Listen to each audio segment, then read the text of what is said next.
আম গাছের তলায় আজকে আম নেই? ওই তো দুটো আম। আম দুটো নিয়ে ওখানে রাখি। ওইখানে পাতা পড়ে আছে, পাতাগুলো নিই জ্বালানির জন্য। দেখি তো আম পড়েছে কিনা। ওই তো আম। যাই নিয়ে যাই।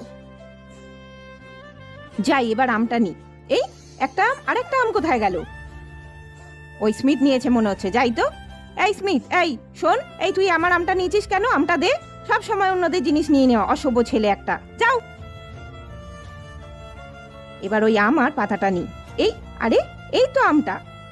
এ বাবা, আমটা গুড়িয়ে পড়ে গেছিল আর আমি না দেখে স্মিথকে উল্টোপাল্টা বললাম। এই স্মিথ, শোন শোন, কি কাকিমা বলো? আমটা নিয়ে যা, আমার ভুল হয়ে গেছে। ওখানে পড়ে গেছিল, আমি দেখতে পাইনি। নিয়ে যা, নিয়ে যা। না না, আমি আর নেবই না। আমার আর ইচ্ছাই নেই, তুমি খাও। ছোট ছেলেটাকে বকলাম, কি যে করি আমি। ওই জন্যই বলে সবসময় দেখে কাজ করতে হয়।